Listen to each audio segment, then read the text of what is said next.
Hi, this is Dennis with Second Chance Tackle. We're continuing on our projects. This is another Mitchell reel that Mark had sent me. It's modern day. I believe it's a 308 Mitchell. It's a 5-ball bearing reel. Later generation than the ones we're used to seeing. This one I believe was made in China, but I can't say for certain. The little tag they usually made refers to that. And we're going to show you how to take this apart and service it and get this one back to Mark so that he can go fishing again. So the reel overall is a nice reel, very smooth. As I mentioned, it says it has 5 ball bearings in it, which is an awful lot by comparing that to the old ones, which have 1 at best. And we'll start by taking off the exterior pieces. And as we do, I want to thank our first responders and essential personnel and hometown heroes for all it is that you're doing to keep us safe during this pandemic. Without your dedication and without your steadfastness in terms of serving the community, we would be in much, much worse shape. So thank you for everything it is that you do. I just removed the two, the click ratchet and the spool shim washer. We have to take this one off from the top because the side plate here goes underneath. So next up is this little cap that's holding the nut on. And that's held in place by a small Phillips head screw. As you'll notice, I'm putting all my pieces and parts into a parts tray. It's nothing more than the bottom of a milk jug, and that helps me to identify where the pieces and parts are so that when I go to reinstall I can find them. It's especially important that you do that when you have a lot of small pieces there. Alright, that one little set screw takes this collar off, and then we're left with a I want to get this down to the low level. We're left with a nut, should be a 12mm nut. You can use a deep socket like I'm using here. I like to crack that nut as soon as I can, take it off by hand, take it off by hand, and then we should just be able to pull up and remove the top piece of this. There's a bearing and an override inside here. I'm going to take that off next. And this is a good place to suggest that you take pictures along the way. The pictures prove important if you get lost or sidetracked and you go to reinstall and you just can't seem to remember where the piece went or what the orientation was or what screw it was. There's an awful lot of similar parts, but similar parts that don't necessarily fit where they should. Okay, these two long screws here are case screws that are holding a little collar on for the reverse mechanism. So go ahead and take that off. Those go into my parts tray, and then we have a collar. That collar, I'm going to turn that over just so I can keep the orientation right. That collar goes. Next we have a plastic, or not plastic, a metal bushing. Here's our bearing and a sleeve under the bearing. Notice that the spring for this whole assembly just came out.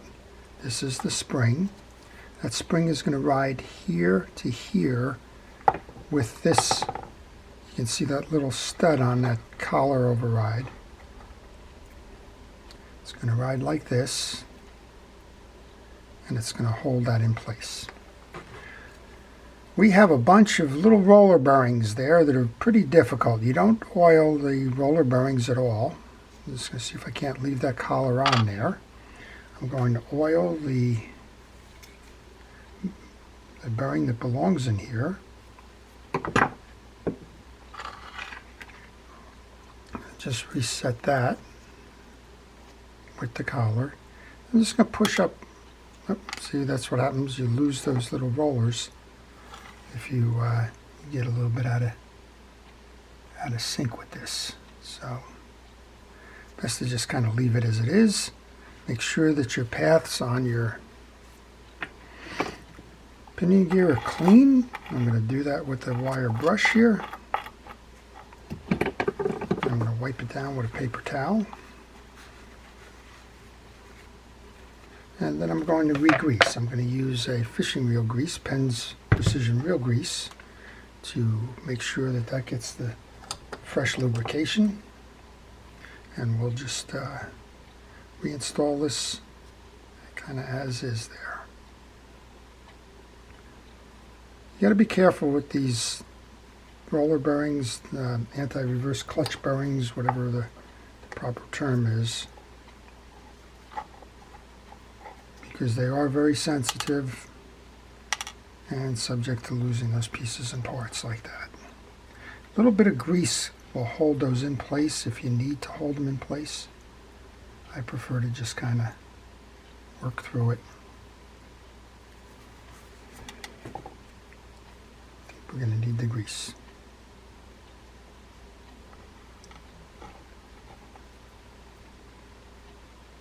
The grease acts as a glue.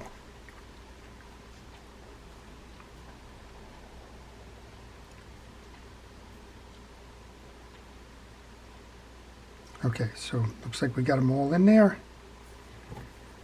You want to line this stud up with the override and that case selection that we were showing you before. All right, put that back in. Whoops, I lost one again. This is a lesson in patience.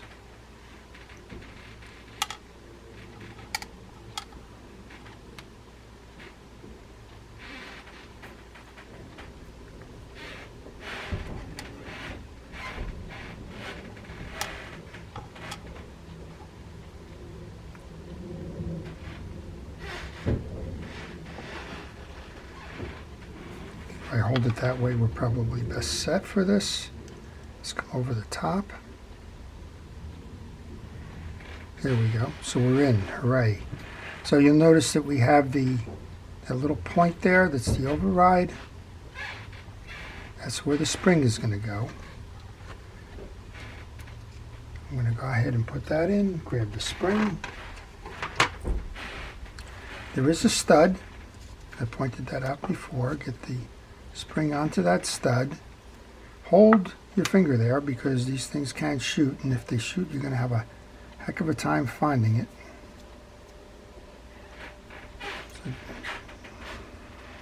So that takes a little bit of practice and a little bit of patience, but theoretically we're in there now. We are. I'm going to go ahead and put that cap back on. That cap with the opening is where that spring belongs. Put these two pieces back in, and then we'll go to the lower case. So I guess lessons to be learned there. Take the pictures, be careful, be patient, and you will be successful.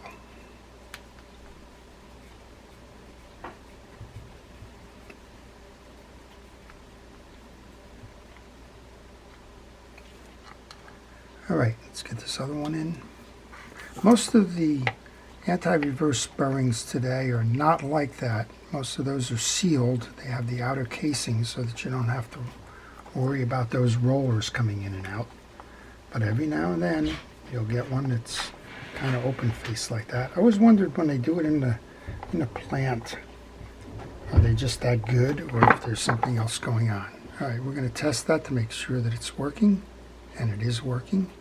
And then the override, you're going to flip this switch, and then you can backpedal that. So that's working the way it should. All right, let's go down and then take this case off then.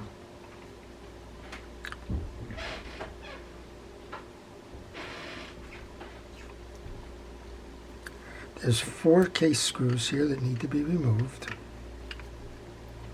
Just checking to see if the top screw that I put in is part of the case. I don't think it is, but we're going to check.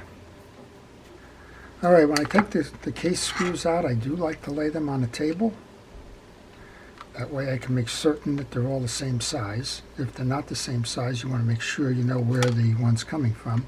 And here's one of my complaints with the Mitchell reels of today. These are steel screws. They're not stainless.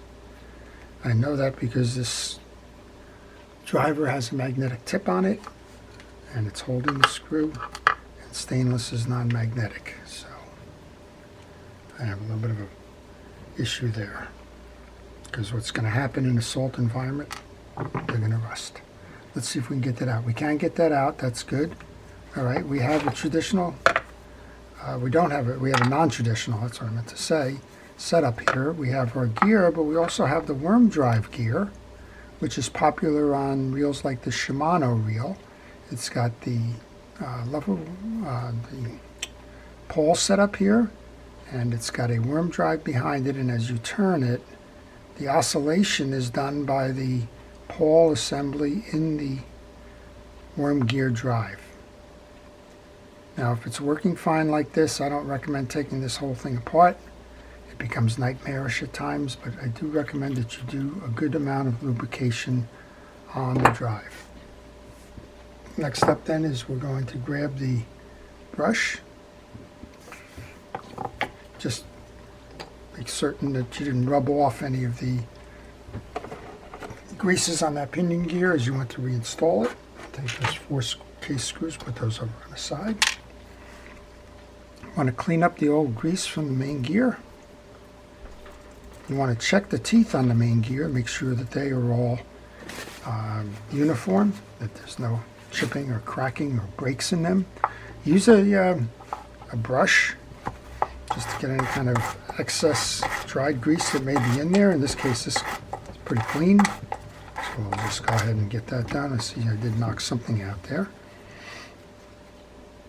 Do a final inspection. Everything looks good. Get the grease.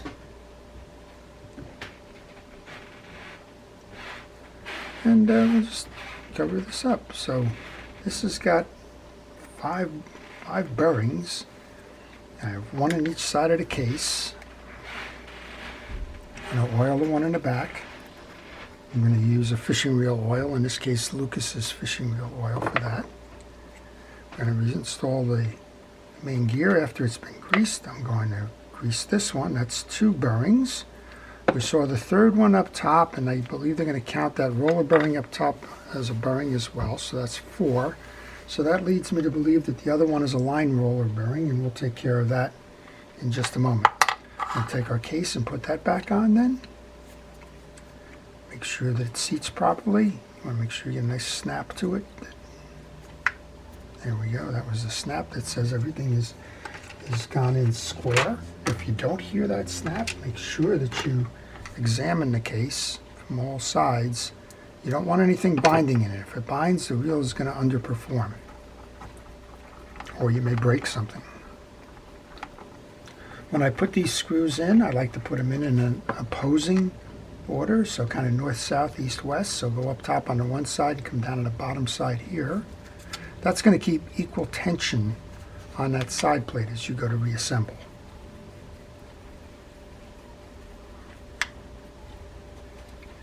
We're going to come back up top here, opposite the first one that we did. And then the last one we install will be down bottom, opposite the second one that we did. So overall, a nice reel. I think you get a lot for the money. I'm not quite sure what the price is, but you don't see that line worm gear drive oscillation feature in too many reels. You do see it. I think the Daiwa SS Tournament has it. I know some of the Shimanos have it, the Stratix, for example. And this one has it as well. Very smooth. All right, we're done with that. Give it a test. Make sure that it's turning nicely. It is. And we can come back up top here. I'm just kind of going backwards in the process now. Next up is to put the rotor on.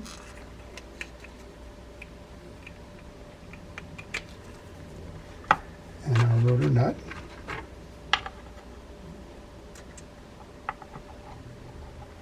This goes on in a clockwise manner.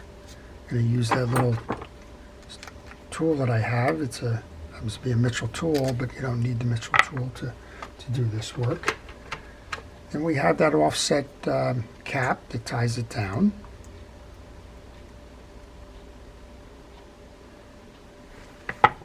And then Mitchell made it easy for me. Since these are steel screws, I shouldn't have trouble putting this on, which I normally do with small pieces. Put the magnet on the tip of my screwdriver will help me there. I'm going to put that set screw in now.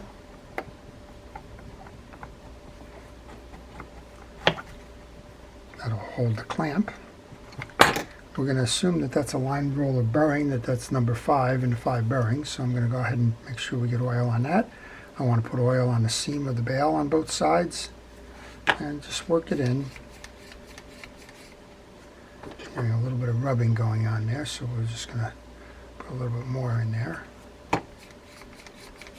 Just work it in. Here's our click ratchet.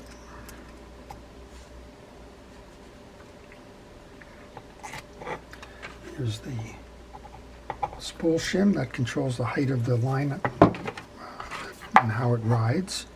And we're going to come up top here and we're just going to take a look at the drag washers that are in here and make sure that they have the right lubrication. So this is controlled by a little C-clip in here.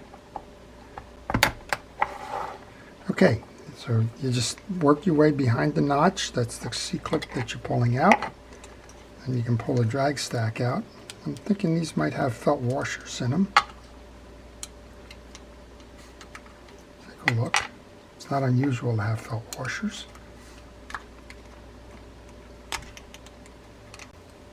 Okay, so we have our bottom piece. That's what I was wrestling with there. Just going to clean that off. That's a hex piece. It sits in here in that cover. And we do have felt washers. So felt washers get oil to keep them fresh. I'm going to put that in there. I'm going to oil it. A couple of drops of oil on it. And we have 2 rounds and a hex. First of the rounds go in. That's called a keyed washer. Then we have the middle one, which is hex. Normally that would be like a eared washer, but in this case it's another hex.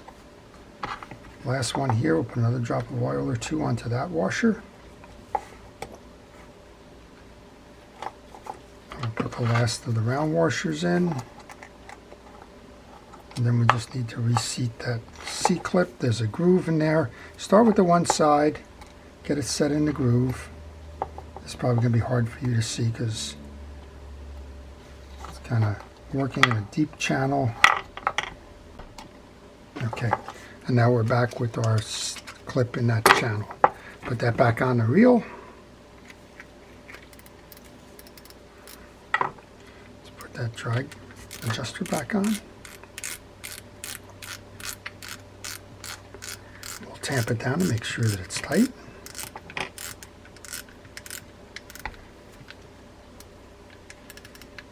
Yep, that's working. I'm just going to clip the tag here so that I don't get any noise from that line. We'll go ahead and put the handle back on.